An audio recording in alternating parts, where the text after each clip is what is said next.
틀린 거 다시 봤어.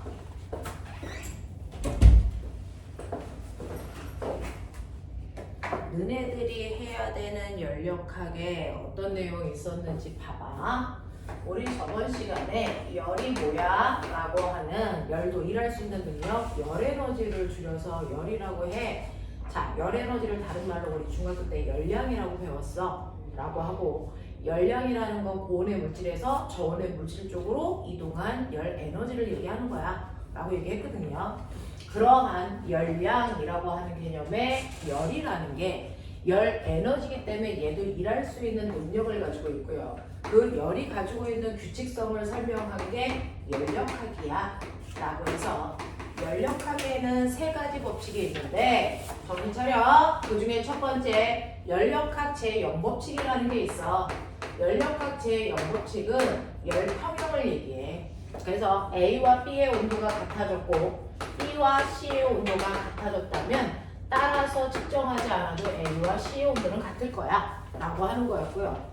그 다음에 두 번째 열력학 제1법칙이라는 게 있는데 얘가 제일 중요해. 열력학 제1법칙은 에너지 보존 법칙이야. 그래서 어떤 물질 쪽에 들어온 열 에너지가 있다면 다시 말해서 열 원으로부터 열을 Q만큼 받았어요. 그러면 이렇게 열을 Q만큼 받으면 그 Q라는 양이 100일 수도 있고 1000일 수도 있는데 그 1000이라는 열 에너지 중에 일부는 이 안에 있는 기체의 온도를 높여 운동 에너지가 활발해지게끔 해요. 그죠?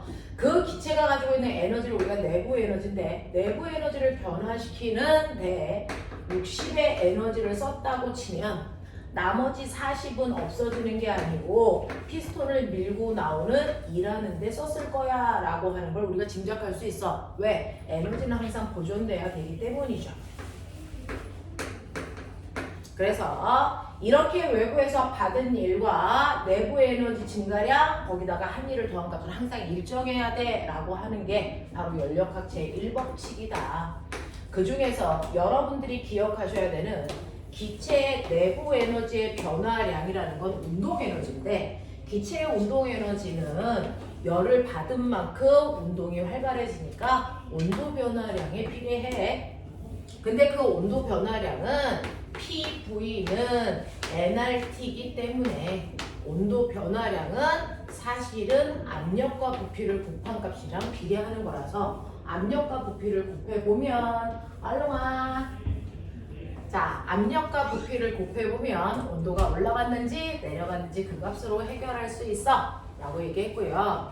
한 일의 양은요 기체가 일을 한다는 건 압력을 가해서 피스톤 뚜껑을 밀고 나왔거나 또는 피스톤 뚜껑에 의해서 기체가 밀려갔거나 그래서 부피 변화량을 얘기하는 거야. 요거 보면 돼 라고 얘기를 했어요. 자, 그래서 이런 식으로 한 일과 그 다음에 내부 에너지의 변화량을 여러분들이 계산해 보시면 열을 흡수했는지 방출했는지 알 수 있어. 그리고 세 번째로 열력학 제2법칙이라는 것도 있어. 열력학 제2법칙은요. 열은 항상 고온의 물질에서 저온의 물질 쪽으로 이동하지 이거 열이 거꾸로 가지는 못해 라는 얘기입니다. 그죠? 그래서 열과 관련된 세 가지 법칙은 이거예요. 간단하게 정리해보면 이 세 가지인데 그 중에서 양적 계산을 하는 숫자 계산이 필요한 건 이 부분이야. 라고 해서 이것과 관련된 문제들이 예시로 몇몇 개가 나와 있단 말이야. 그 중에서 너네가 보시는 75페이지에 1번부터 그래서 11번까지 선생님이 채점을 해봐 드렸었는데요.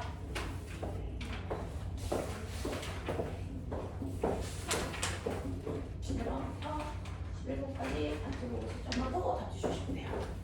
자, 그 중에서 1번부터 6번까지 중에서 문제 풀어봤는데 이건 좀 이해가 안 돼요 라고 하는 거 얘기해 주시면 제가 질문 받을게요. 3번에서 A가 부피는 더 크고 압력은 B랑 같은데 왜 온도가 더 안 크죠? 네. 자, 3번 볼게요. 75페이지 3번을 물어보셨는데 그림과 같이 단열되지 않은 피스톤에 의해서 두 부분으로 나누어진 단열된 실린더에 자, 여기서 뭐라 그랬냐면 단열되지 않은 피스톤과 단열된 통. 네, 단열이라는 건 열이 움직이지 않게 했다는 거예요. 자, 거기서 보시면 피스톤은 여기에 있는 이 통은 단열됐대요. 그러니까 이 통 밖으로 열이 나가지도 못하고 통 안으로 들어가지도 못해. 근데 여기에서 뭐가 단열되지 않았다라고 하냐면 이 가운데 있는 칸막이 피스톤은 단열되지 않았어. 이 사이로 열을 움직일 수 있어. 됐어? 이거예요. 그래서 열은 A와 B 사이로는 이동할 수 있지만 밖으로는 못 나가. 이 뜻입니다.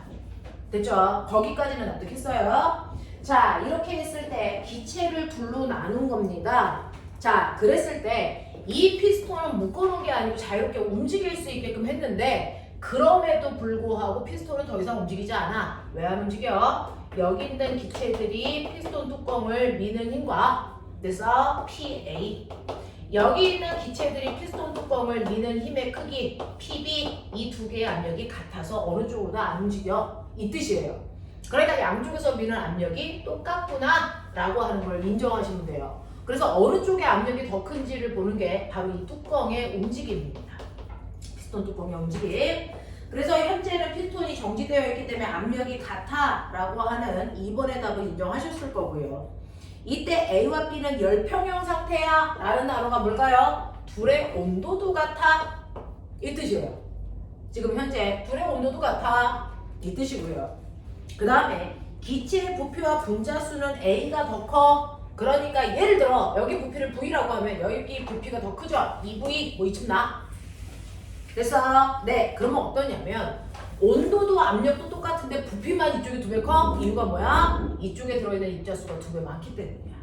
그래서 기체 입자수가 여기는 N개 들어있다면 여기는 2N개 들어있어. 그러니까 이 상태가 되는 거야. 무슨 말인지 알겠어? 이런 느낌. 자, 그러면 이때 나타나는 현상들을 물리 그 부호로 나타내 보세요 라고 했는데 이때 A와 B의 온도는 어때? 열평형 상태니까 같아 라고 한 거고요. 이때 A와 B의 압력은 어때? 라고 하면 압력은 피스톤 뚜껑이 더 이상 움직이지 않는 걸로 같다라는 걸 판단하시면 되는 거고요. 됐죠? 그 다음에 분자의 평균 운동 에너지는 어때? 라고 하는 분자의 평균 운동 에너지가 내부 에너지고요. 내부 에너지는 온도에 의해서 결정된다고 했어요. 두 개의 온도가 같기 때문에 기체의 내부 에너지는 뭐 해야 된다? 같아야 된다. 그래서 내부 에너지라는 건 운동 에너지고 기체의 운동 에너지는 온도가 결정해. 그래서 A 쪽의 온도도 10도인데 B 쪽의 온도도 10도야. 둘의 온도가 같으니까 운동 에너지 같아야 돼. 입자수가 많다고 해서 운동 에너지가 크진 않습니다. 그래서 온도에 의해 결정됩니다. 그 옆에 살짝 써볼래요? 나중에 선생님이 뒤에 가서 물투라는 개념에 조금 더 심화된 내용들을 하는 단계가 있을 거죠. 기체들의 운동 에너지는요. 우리 물질의 운동 에너지는 2분의 1 mv 제곱으로 계산해서 질량이 얼마냐에 의해 변했잖아요. 근데 기체의 운동 에너지는 2분의 3 kT예요. 기체들의 운동 에너지 이렇게 구해요. 그래서 2분의 3 k 여기까지가 상수야. 이건 변하지 않아. 어떤 기체를 갖다 집어넣어도 그냥 1이라고 생각하면 돼. 그러면 이 t는 뭐야? 절대 온도. 됐어? 그래서 기체들의 운동 에너지는 그냥 절대 온도에 비례해 라고 생각하시면 돼요. 자, 네 번째 기체의 내부 에너지요. 자, 기체의 내부 에너지는 어떻습니까? 라고 했는데 여기에서 운동 에너지라고 하는 요거는 뭐냐면 여기 있는 기체 입자 한 개의 운동 에너지를 비교한 거야. 그게 내부 에너지야. 그래서 그건 온도에 비례하니까 같은 값을 가져. 알겠어? 네. 근데 기체의 내부 에너지는 누가 더 큽니까? 라고 하면 이러한 운동 에너지, 이 입자가 운동 에너지 10 가지고 있어. 이 입자 하나도 온도가 똑같으니까 10 가지고 있어. 근데 여기는 입자가 몇 개 있어? 한 개. 여기는 총 입자가 몇 개 있어? 2개. 그러니까 이쪽에 가지고 있는 총 에너지, 그걸 기체의 내부 에너지라고 하거든요. 이게 이쪽에 2배 커 라는 얘기야. 그래서 기체의 전체 내부 에너지는 여기에다가 이제 입자수를 곱하시면 이게 기체가 가지고 있는 총 내부 에너지가 된다. 이런 뜻이거든요. 됐죠? 이런 식으로 표현할 수 있다 라고 하는 걸 기억을 좀 해봐 주시면 되고요. 자, 그 다음 1번 보시면요.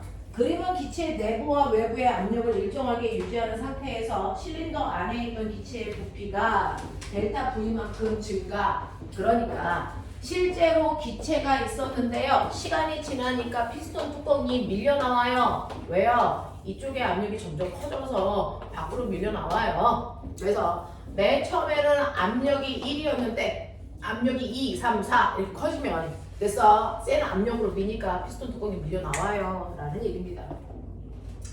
자, 그러면 이때 델타 V만큼 부피가 증가했다면 여기에 대한 설명을 받는 걸 찾아보세요. 라고 했는데 기체가 피스톤을 미는 힘은요? 라고 하는데 우리 알아요. 압력은 단위 면적당 미는 힘이었거든요. 그러니까 힘은 얼마입니까? 라고 하면 압력에다가 면적을 곱한 값이에요. 이렇게 가시면 되겠죠. 그래서 제가 아까 뭐라고 불렀어요? PV. 아, PA예요. 오늘 PA가 답이에요. 두 번째, 기체가 피스톤의 한 일은요? 라고 하면 한 일은 압력에다가 부피 변화를 곱하면 돼. 그래서 압력에다가 부피 변화를 곱한 값이 한 일이야. 이렇게 됐어요. 자, 그 다음에 기체의 온도는 어떻게 해줬습니까? 라고 하는데 아까 말씀드렸죠. 기체의 온도는 압력과 부피를 곱한 값과 비례한다. 부피가 커졌으니까 압력은 일정하더라도 부피가 커졌기 때문에 온도는 증가했어요. 이렇게 생각하시면 되겠죠. 되겠어? 네, 이렇게 얘기하는 거고 기체의 평균 속력 어떻게 됩니까? 라고 하는 속력이라는 건 운동 에너지인데 온도가 높아지면 운동 에너지 커져요. 그러니까 속력은 빨라져요. 그래서 이렇게 보시면 돼요. 이해되겠죠? 넘어가 볼게요. 자, 76페이지 7번부터 11번까지 중에서 질문 있을까요?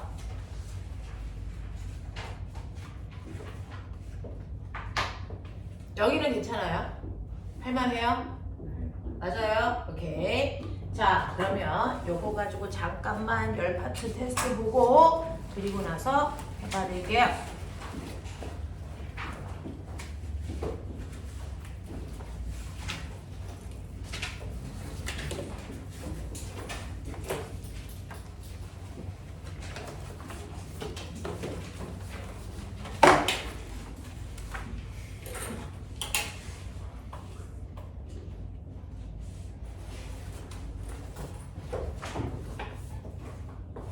문제만 풀어볼게요.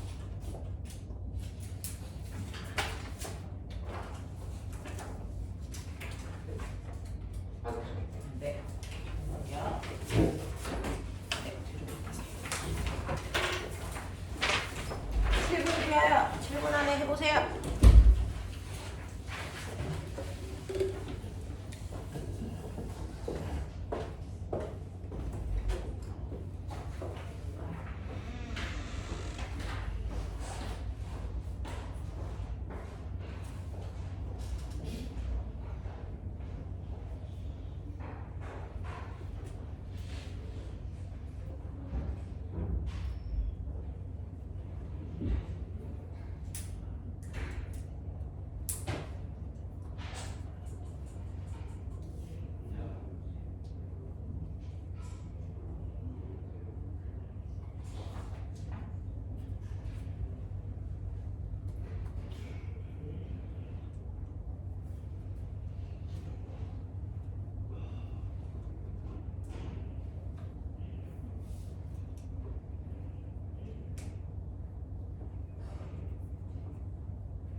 다 했어? 못한 사람 손? 몇 개 남았어? 3개. 3개. 3분 준다. 3분 안에 해결해. 미친년들 안 꺼져. 정말 사랑해. 벌레 얘기만 해. 제가 진짜 많아.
거북이 등딱지에 뭐가 탔다는데 확 송호연 쌤 수업 듣는 사람 빨리 얘기해봐. 거북이 등딱지에 토끼가 탔대. 그거 뭐야?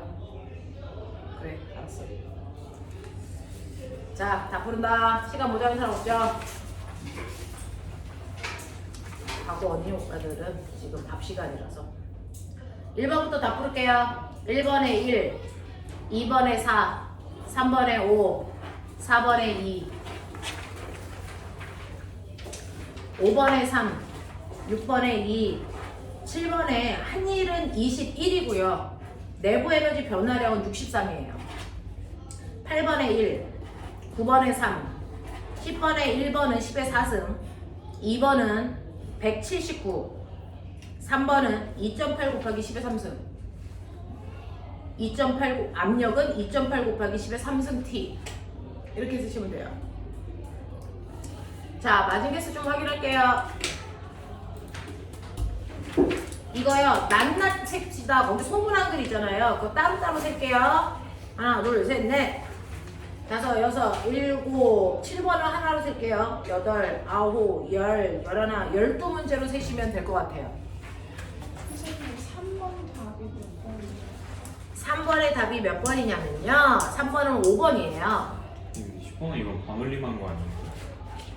10번에 반올림을 했을까요? 어떤 거? 몇 번? 10번에 2번. 10번에 2번 반올림 했냐고요? 네, 그건 제가 확인해 볼게요. 그러면 이거는 178점 얼마 나와요? 5 나왔는데. 178.5? 네. 네, 계산해 볼게요. 네. 그러면 12개 중에서 맞은 개수요. 12개가 아니죠. 이거 몇 개예요? 11, 12, 맞네요. 자, 주한이 7개요.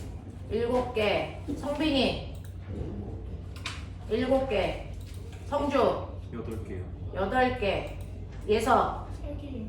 3개, 태경이 7개, 윤호 5개, 윤서 7개, 정우 7개?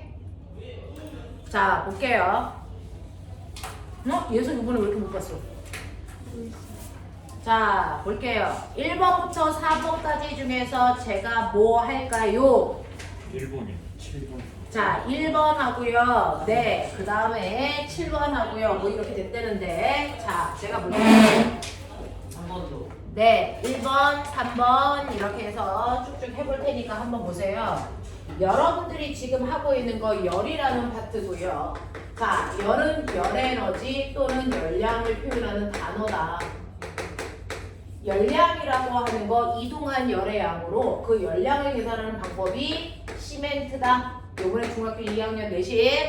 자, 그 중에서 C의 의미가 뭐냐라고 하면 C의 의미는 비열이다.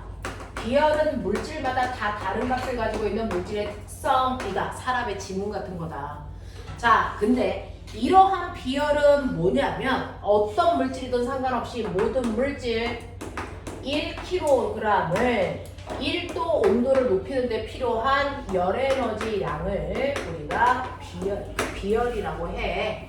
그래서 물이라고 하는 아이는 1도 높이는데 1kg의 물에 온도를 1도 높이는데 100이라는 열이 필요하다면 물의 비열은 100이겠죠. 모래는 1도 온도를 높이는데 20 필요해. 그럼 물의 비열은 20이겠죠. 근데 똑같이 얘네들한테 100이라는 열을 가하면 물은 겨우 1도 올라가지만 모래는 5도 올라가. 그래서 비열이 작을수록 온도 변화는 큰 거야 라는 얘기 했거든요.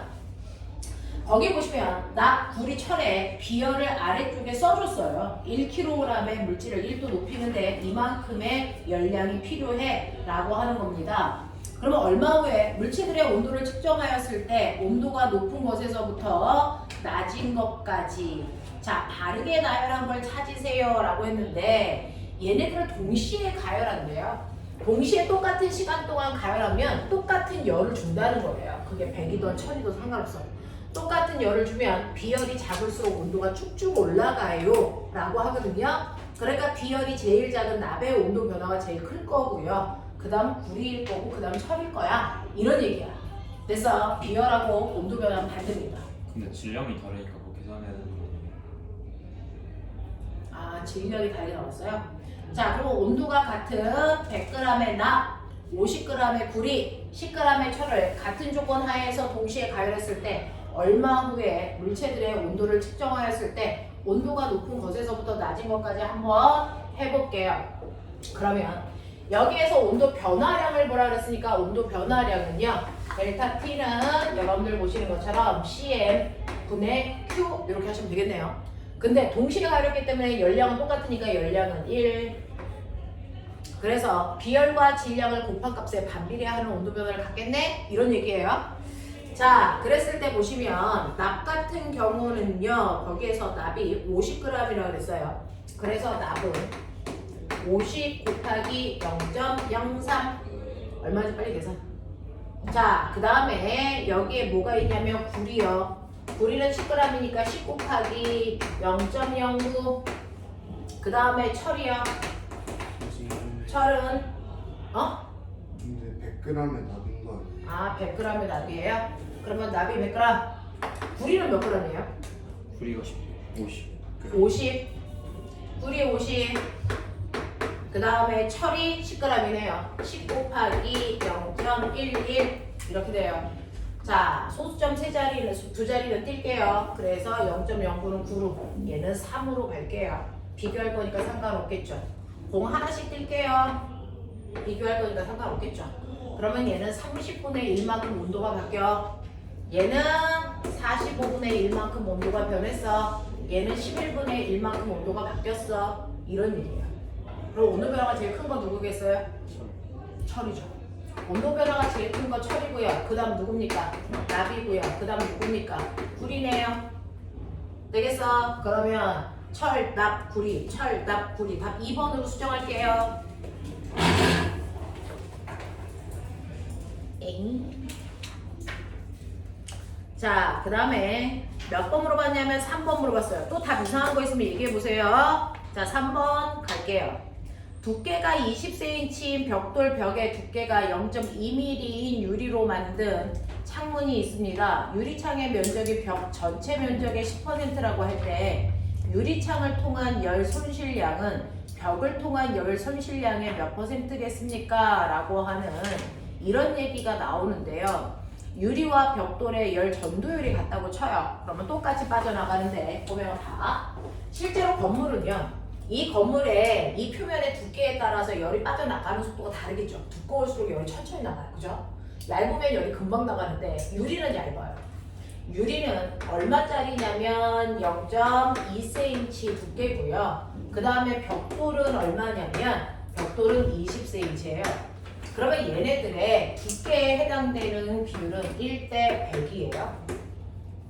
그러면 열이 빠져나가는 속도는 100대 1이에요.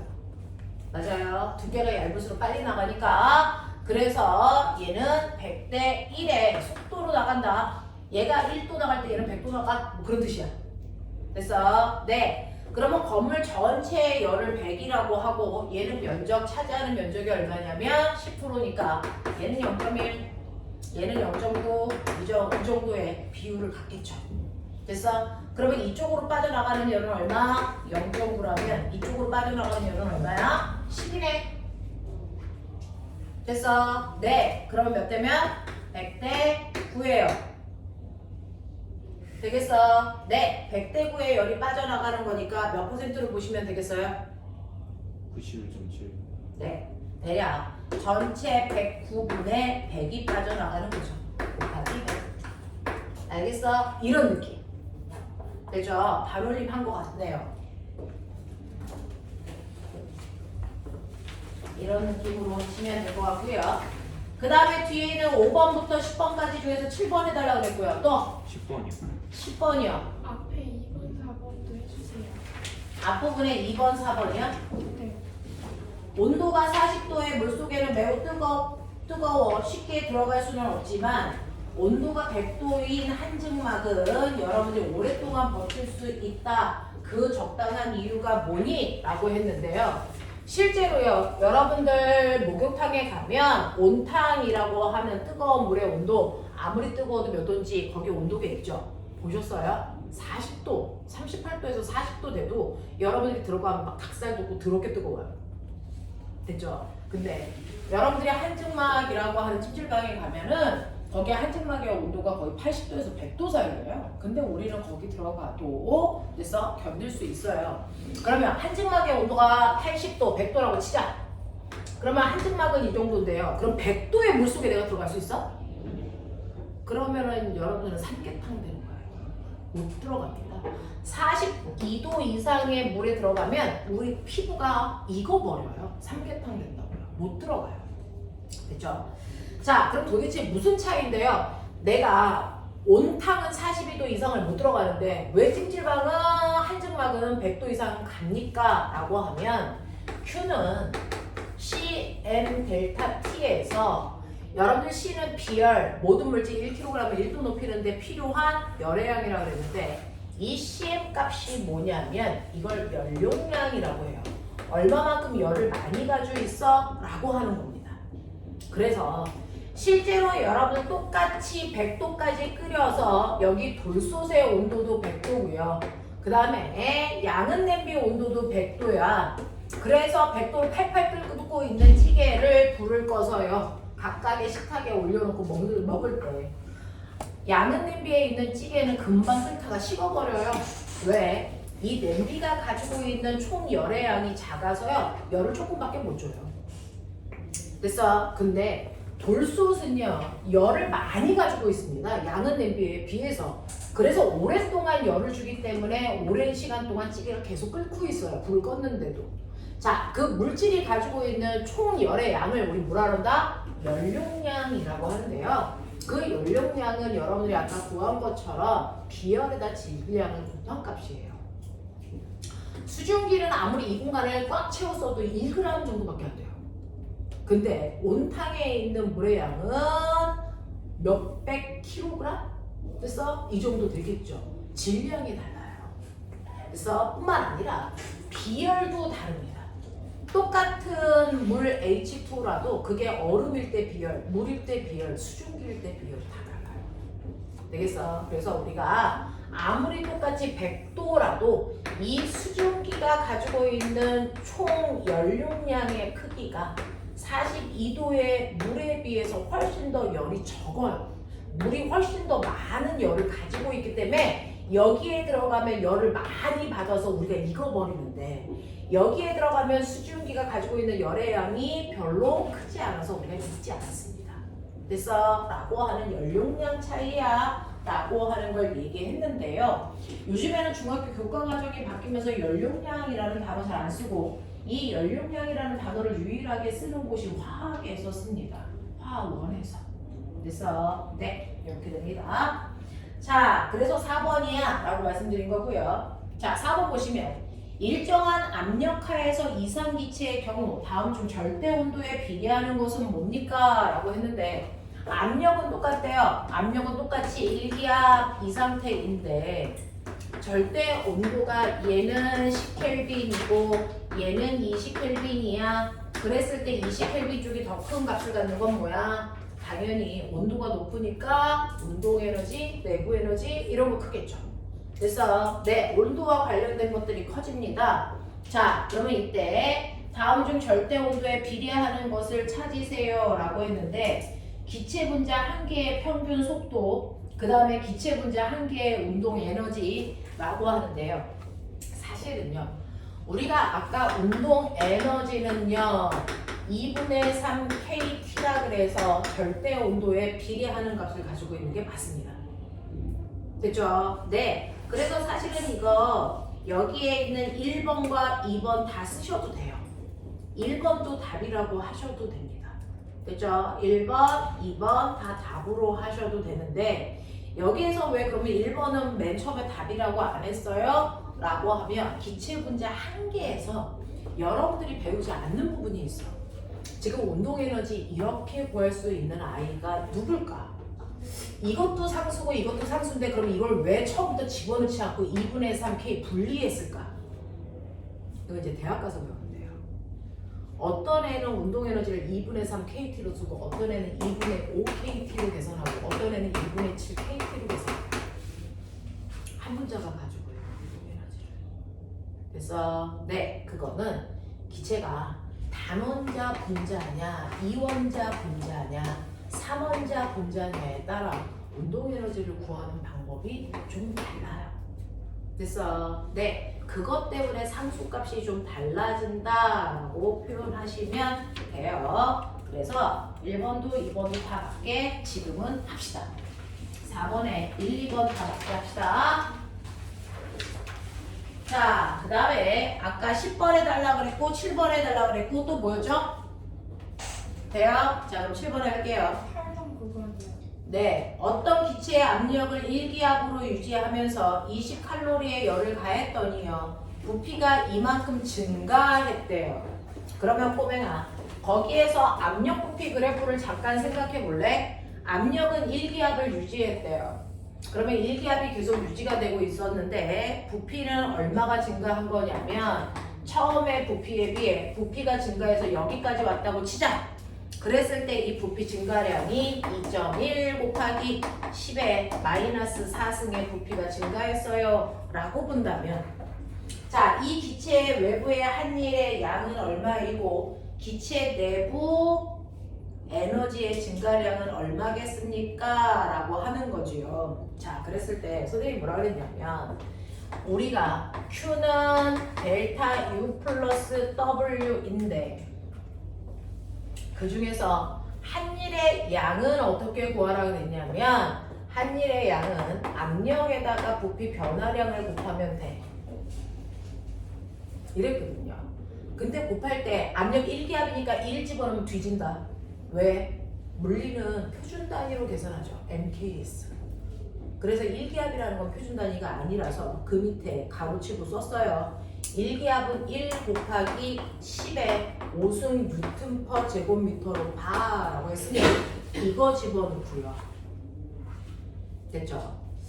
자, 그 다음에 여러분들이 보시면 부피 변화량이 얼마냐면 부피 변화량이 2.1 곱하기 10의 마이너스 4승 세제곱미터야 이랬어요.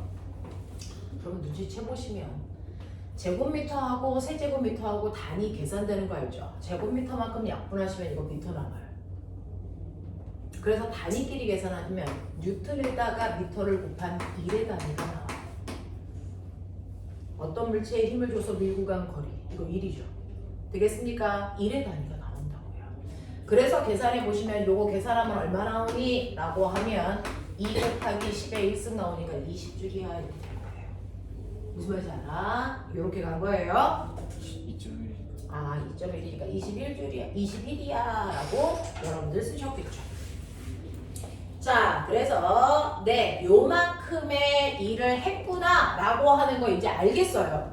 그러면 내가 한 일은 21줄이야. 이건 됐죠? 근데 거기에 뭐라고 써있냐면 20칼로리의 열을 가해줬대. 그러니까 여기서 흡수한 열의 양이 21칼로리야.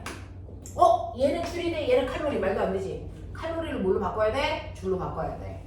자, 그러면 1칼로리가 몇 줄이라고 했어? 4.2줄이라고 했지? 그러니까 칼로리에다 4.1을 곱하면 줄 되거든요. 그래서 21 곱하기 꼬매나 4.2 해봐. 얼마 나와? 29. 얼마? 얼마가 했다고 했어? 20칼로리. 아, 20이요? 20에다가 4.1을 곱해봐. 얼마 나오니? 84. 네, 84줄에 1 줬어요. 이런 얘기야. 그래서 여기다가 84줄로 바꾸시면 되니 이 84는요 내부 에너지 변화량과 한일을 더한 값이랑 같기 때문에 얘는 73이야 이렇게 나오죠. 70이 아니고 63이야 이렇게 나오죠. 알겠어? 이렇게 계산한 값이야. 그 다음에 8번 다음 설명 중에서 연력학 제2법칙은요 그래서 열을 항상 고온에서 저온으로 이동해 라고 하는 법칙인데 선생님의 연력학 제2법칙 잠깐만 설명할게요. 자, 개정하는 내용이 대단히 많아요. 많은 것들이 들어가 있어서 천천히 머릿속에 집어넣으셔야 되는데 연력학 제1법칙은 열에너지 보존법칙을 우리가 계속 이제 풀고 있는 이 문제고요. 연력학 제2법칙은요 열 이동법칙이야. 그래서 열은 항상 고온의 물질에서 저온의 물질 쪽으로 일반통행이야. 거꾸로 절대로 갈 수 없어 라고 얘기했는데 이걸 화학에 빗대어 설명하면 이렇습니다. 화학에 빗대어 설명을 하면 여러분들이 중학교 때 배우는 것처럼 두 개의 수소기체와 하나의 산소기체가 반응해서 두 개의 물방울 되는 화학 반응이 일어나요. 그래서 그 화학 반응이 일어나는 과정을 예쁘게 쓴 걸 중상 과정에서 배워요. 이걸 화학 뭐라고 하니? 반응식. 화학 반응식을 쓸 때는요. 한국말 절대로 못 쓰고 화학식으로 써놓고 그 안에 플러스와 화살표는 쓸 수 있지만 마이너스나 곱하기 이런 거 안 돼. 이랬단 말이야. 근데 그 화살표 방향이 정해져 있죠. 오른쪽 방향이에요. 그랬을 때 얘네들이 변해서 얘가 된 거거든요. 그래서 화살표 왼쪽에 있는 아이들을 반응물질, 화살표 오른쪽에 있는 아이들을 생성물질 이렇게 한다 라고 하는 거 여러분들은 알고 계셔야죠. 그래서 시간이 지나면 반응물질이 변해서 생성물질이 되는 이 반응을 우리는 정반응이라고 고등학교 때는 불러. 근데 거꾸로요. 생성물질이 그러면 반응물질로 거꾸로 변하는 일도 동시에 일어나요? 라고 하면 얘는 일어납니다. 생성물질의 양이 엄청나게 많아지면 이 생성물질들끼리 지네들끼리 막 충돌을 해서 거꾸로 반응물질로 돌아갑니다. 이걸 거꾸로 일어나는 반응 역반응이라고 불러.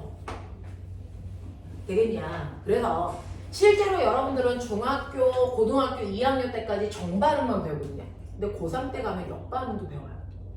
그래서 이런 일들이 발생을 해. 자, 그러면 이렇게 물질들이 변할 때요. 정반응과 역반응이 그럼 물처럼 다 일어나요? 라고 하면 거의 그렇지 않습니다. 화학 시간에 배우는 몇몇 개의 아이들이 역반응이 가능한 경우야. 그걸 뺀 나머지는 역반응이 절대 일어날 수 없어요. 그래서 이렇게 역반응이 일어날 수 있는 반응들을 우리는 역반응이 가능한 반응이야 가역반응이라고 합니다. 극히 드문 케이스야. 그래서 대부분은 어때? 역반응이 안 일어나. 불가능해. 그런 애들을 역반응이 가능하지 않아. 그래서 비가역반응이야. 이렇게 얘기를 한단 말이야. 사람은 태어나서요. 늙어가죠. 하지만 늙었다고 해서 나중에 젊어지기도 하니? 이거 절대 불가능하잖아. 그래서 회춘이 안 되거든요. 사람들이 시간이 지나 나이를 먹는 건 비가역 반응이야. 돌아갈 수 없어. 또 어떤 물질을 태워! 라고 하면 나무를 태우면요. 나무가 산소와 결합하는 걸 탄다라고 표현하거든요. 이게 뭐예요? 제가 되잖아요. 물과 이산화탄소. 그래서 이걸 바뀌거든요. 그러면 이거 탈 때 만들어진 물과 이산화탄소가 쟤를 합하면 나무 다시 돌릴 수 있어? 절대 불가능해요. 한 번 일어나면 그걸로 끝이야. 되겠어? 또 뭐가 그런 줄 아세요? 앙금 생성 반응, 중화 반응 이런 것들은 역반응이 안 일어납니다. 됐죠? 비가역 형태야. 그 비가역 형태를 띠고 있는 게 뭡니까? 열 이동이 그렇습니다. 열 이동 또한 역반응이 불가능하다고요. 열은 일방통행만 한다고요. 알겠어? 자, 그래서 이렇게 열 이동하는 이 형태가 대표적으로 비가역 형태구나.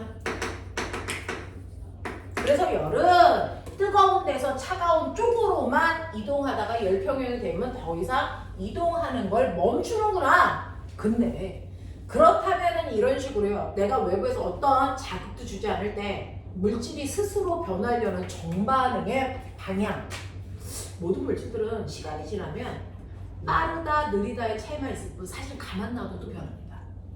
그렇죠? 모든 물질들은 변하는 데 걸리는 시간만 다를 뿐 가만 놔두면 사실은 다 변해요. 그러면 가만 놔뒀을 때 변하려는 그 방향, 이 방향이 갖는 공통점은 없을까? 혹시? 이게 궁금했던 거야. 물질들은 시간이 지나면 변해가는데 그 변하는 방향의 공통점은 없니? 그걸 찾았는데 있어. 그게 뭐냐면 물질들을 가만 놔뒀을 때 스스로 변하려는 그 방향이 바로 무질서에 주는 방향이야.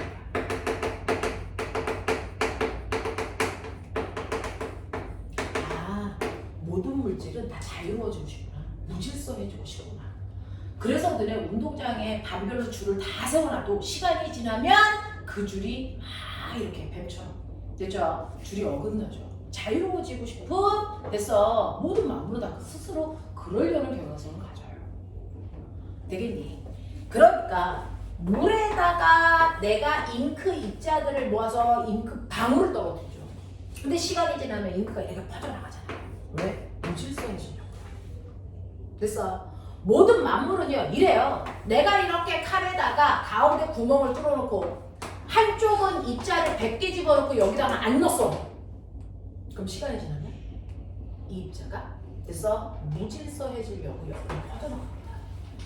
무질서해진다는 얘기는 구별할 수 없게 다 똑같아지려고 한다는 얘기야. 그래서 시간이 지나면 여기에 50개, 여기에 50개 이렇게 있죠. 선생님 여기에 49개, 여기에 51개 이렇게 있을 수는 없어요? 이것도 가능해. 근데 49개, 51개 있는 경우의 수보다 50개 있는 경우의 수가 훨씬 많아요. 그래서 이게 훨씬 더 무질서하기 때문입니다.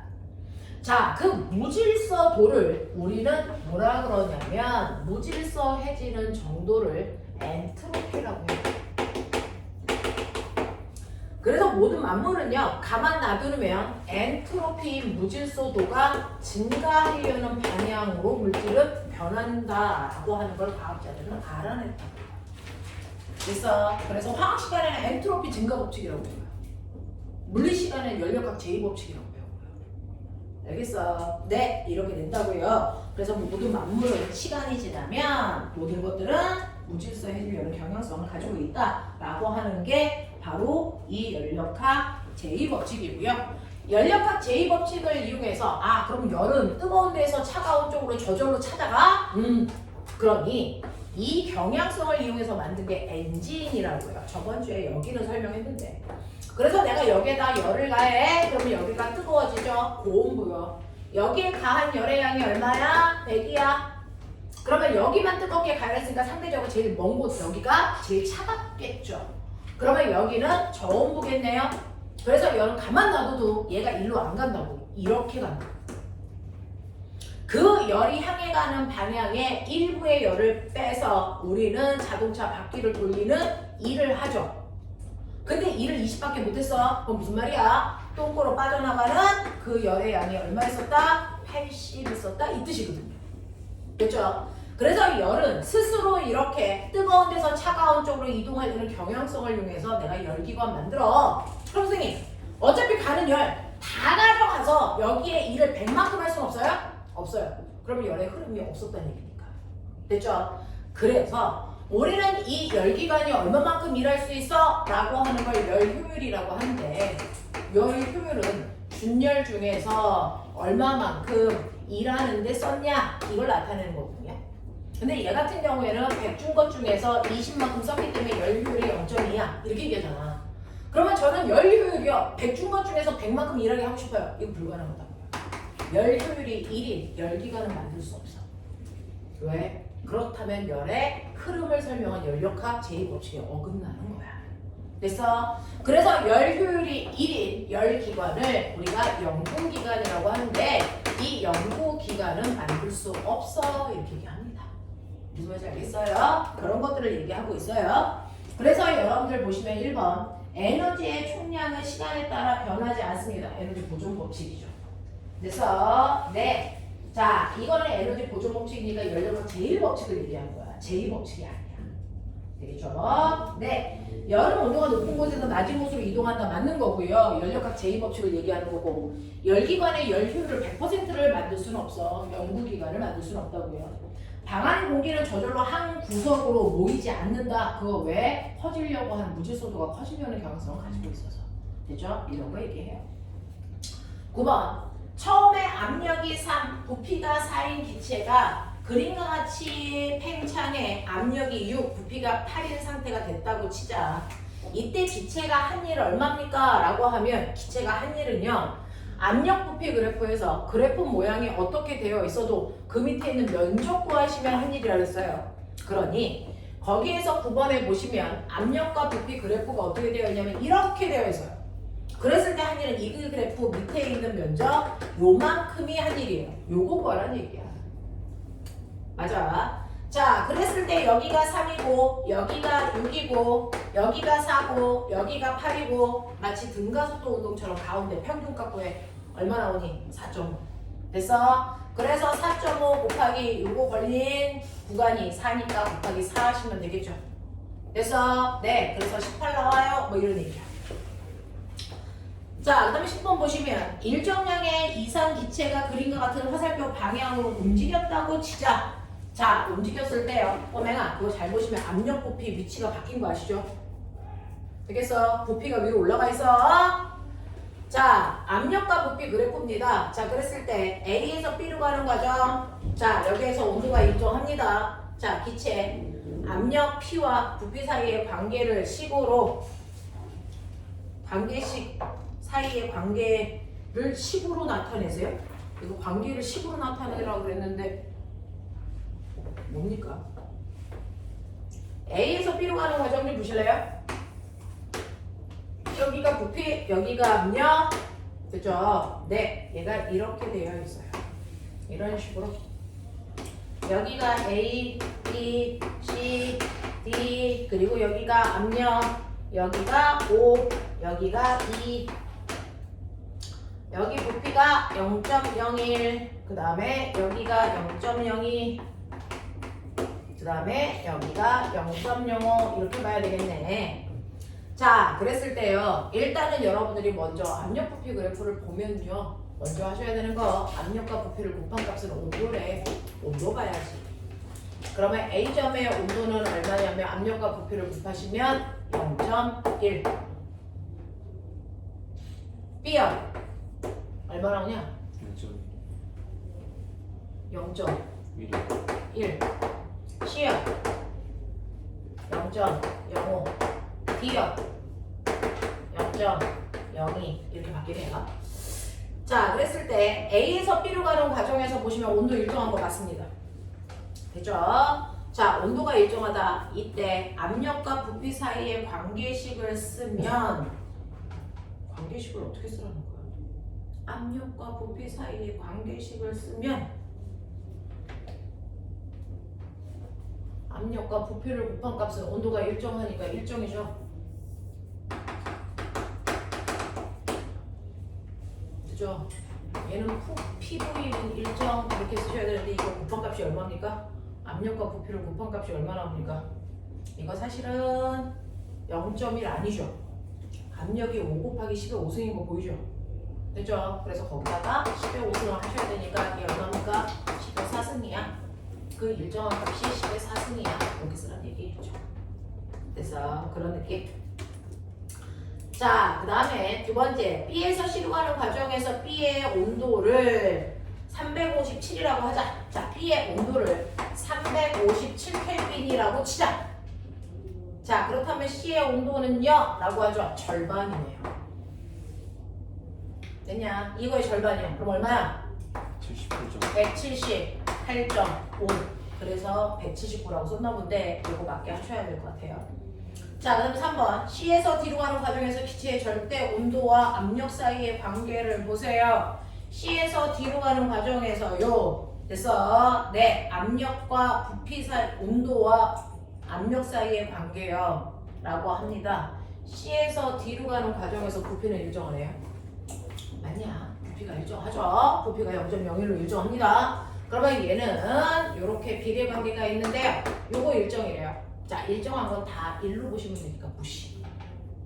맞아. 네. 그렇다면 압력은 온도와 같아 이런 뜻이잖아요. 그래서 압력은 온도랑 같은데 여러분들이 보시면 얘 0.0이니까 이 온도의 2배이겠죠. 되겠어? 네. 그래서 2배니까 얼마 나오냐? 이게 얼마 나오냐? 아, 2배가 아니네. 여기서 여기로 가면 2배가 아니고 얼마야? 5분의 1이네. 맞죠? 그래서 이거 5분의 1 하시면 얼마 나오냐?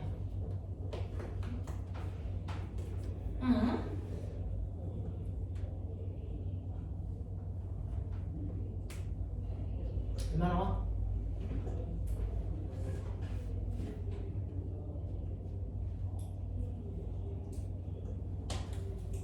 여기 D요. D는 요거요. 됐어? 압력과 부피를 곱한 값이 얼마냐면 0.02 곱하기 10의 5승이니까 2 곱하기 10의 몇 승이야? 3승. 되겠지? 되겠어? 근데 여기에서 여기에서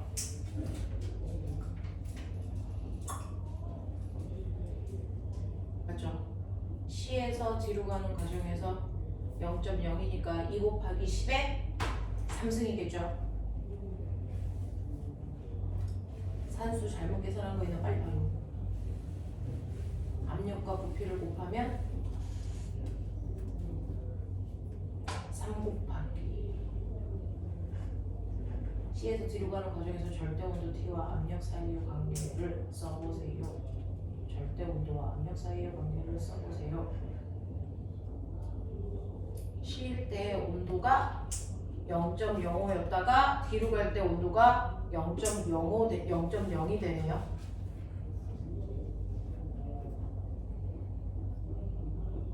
C일 때는 이거, D일 때는 5분의 1. 이거 5분의 1이면 얼마야? 얘 5분의 1이면 얼마냐고? 70. 71.4죠. 그러면 여기에서 우리한테 준 값이 뭐가 있을까요?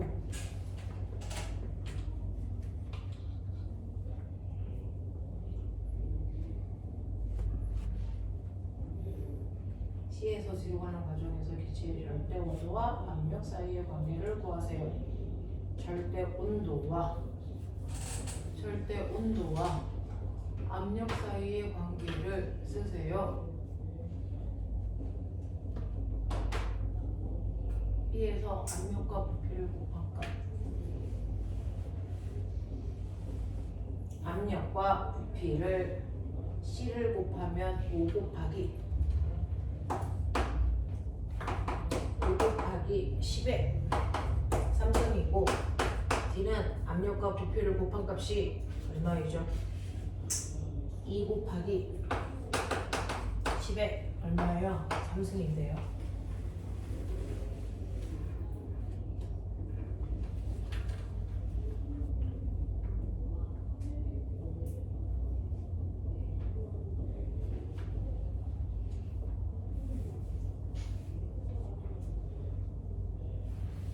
B에서 C로 가는 과정에서 B의 온도가 이거라면 C의 온도는 178.5. C에서 D로 가는 과정에서의 절대 온도와 압력 사이의 관계.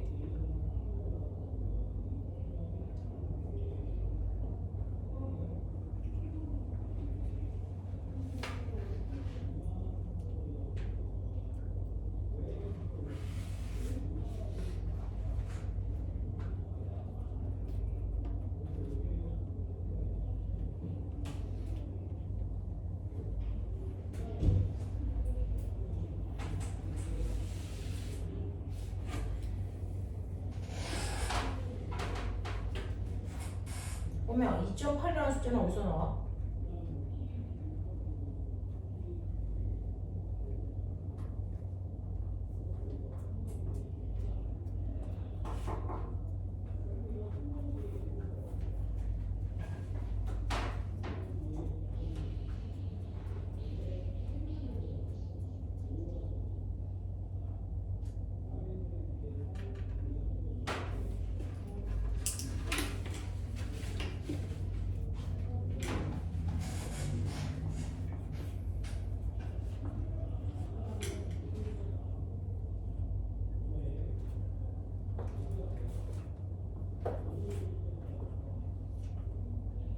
C에서의 압력이 5 곱하기 10의 5승이고요.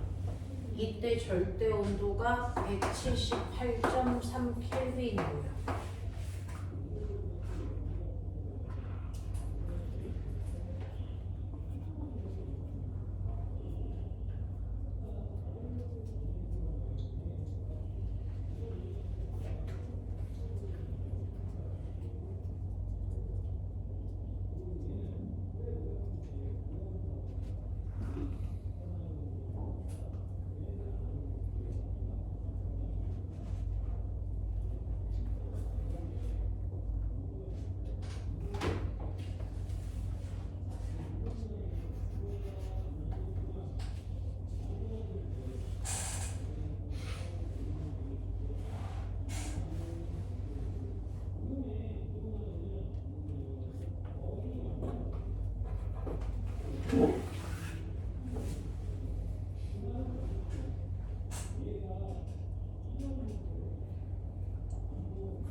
얘 비례상수 얼마야? 얼마 들어온대? 178.5분의 5 곱하기 10의 우승.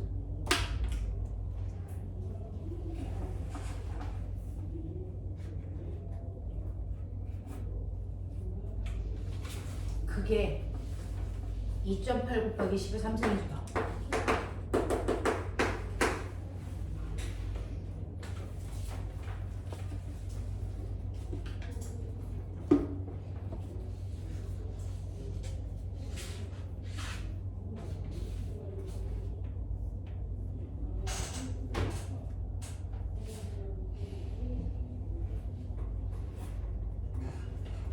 안 나오는 거야.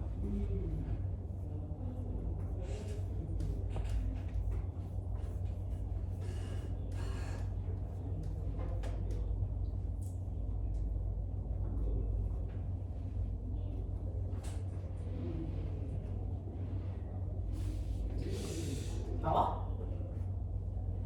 나오지 않지 않아? 나와?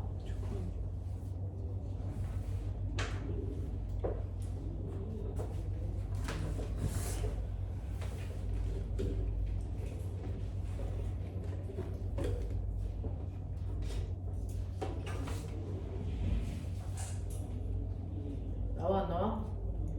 왜냐면 핸드폰 저기 있어서 계산기를 못 돌려요. 나와? 안 나오죠? 한 28.6 정도 나오는데요. 20, 8.6 정도. 28.6이요? 네.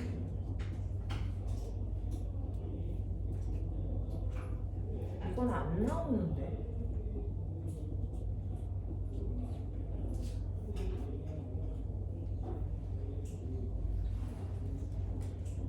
이거 관계식을 주려면 몰수하고 기체 상수가 줘줘야 되거든요. 근데 그게 없는 상태에서 얘를 알아내라고 했거든요. 아니면 광빈이가 정비를 한 게 아니에요.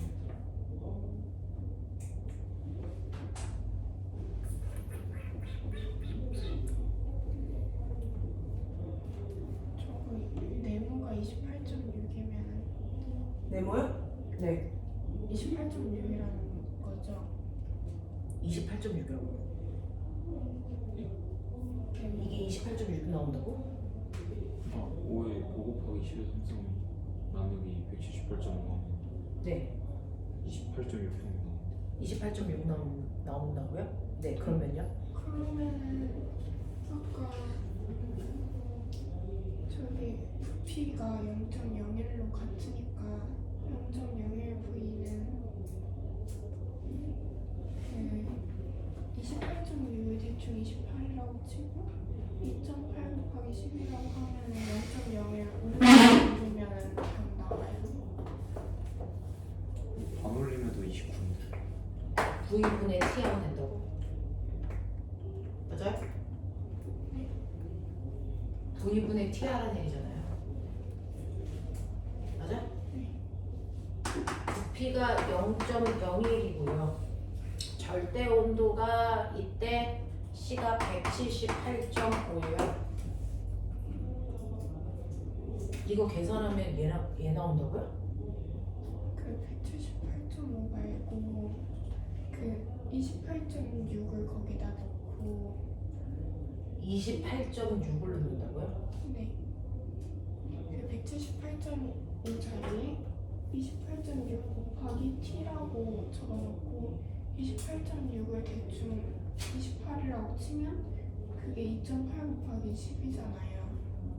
네, 0.0을 이렇게 넘어왔으니까 10의 3승 곱하기 2.8 곱하기 t 나와요.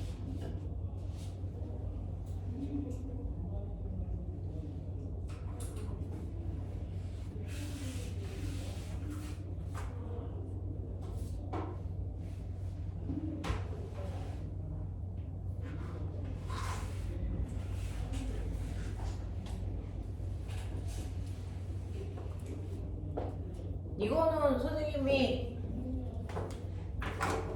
기체 상수랑 넣어서 한번 풀어볼 건데요. 기체 몰수가 없어요. 기체 기체 몰수가 없고 절대 온도만으로 풀라 그랬는데 전제 조건에 뭐가 있나요? 일정량의 이상 기체가 그림과 같이 화살표 방향으로 변했다.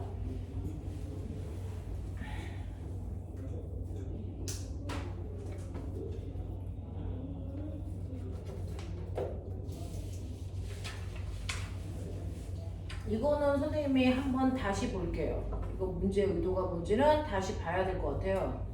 몰수하고 상수가 없는데 이 관계식을 구하라 그러면은 압력은 부피분의 온도 이거 하는 건데 부피분의 온도로 나오는 것도 아니고 아까 예서가 얘기한 걸로 의미가 해석이 되는지를 한번 볼게요. 이건 좀 제낄게요. 다음 주에 말씀드릴게요. 자, 그러면 우리 11문제고요. 아까 답 중복해서 채점해도 돼 라고 하는 것과 오류 있었던 거 있어요. 1번 답이 오류였어요. 1번이 오류였나? 네. 네. 그래서 답 수정하시면 1번의 답 2번으로 수정할게요. 자, 마진 개수 다시 한번 확인해 볼게요. 거기에 있는 10번에 3번 문제를 빼면 11문제거든요. 11문제에서 몇 개인지 다시 한번 세보세요. 주한이, 8개,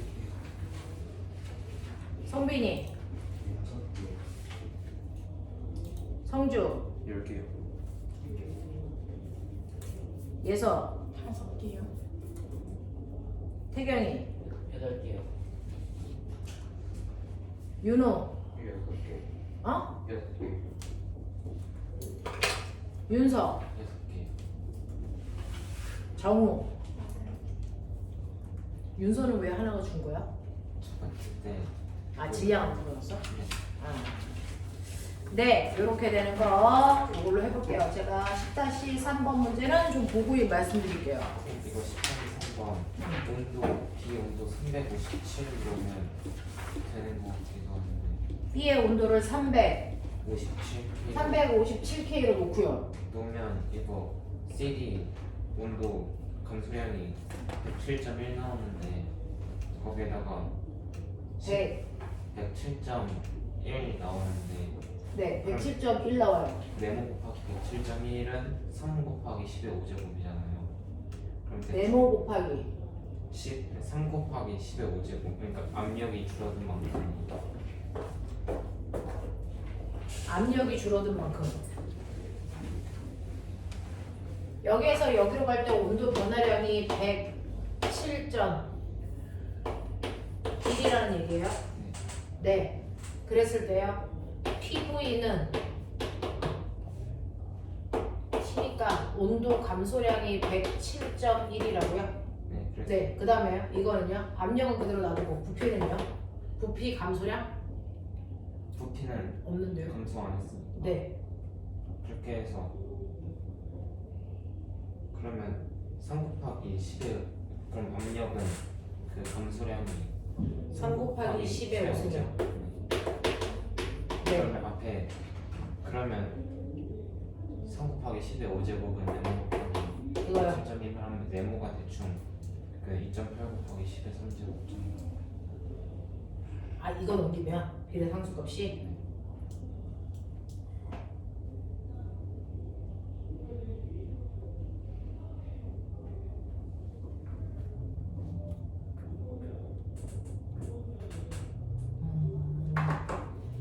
그렇게 나오겠네요. 2.8 정도 나오겠네요. 대략적으로. 네, 요거는 선생님이 보고 말씀드리도록 하겠습니다. 다음 주에. 네, 이렇게 할게요. 자, 여기까지. 자, 그럼 요거 말고는 질문. 요거는 제가 좀 봐야 되는 문제일 것 같아요. 기체 상수값을 어떻게 하고 하는 거예요. 네, 그거 빼고 나머지 질문은 없어요? 되겠어요? 네. 그러면 10분만 끊었다가 오늘 전기 파트 마무리 해봐 드릴게요.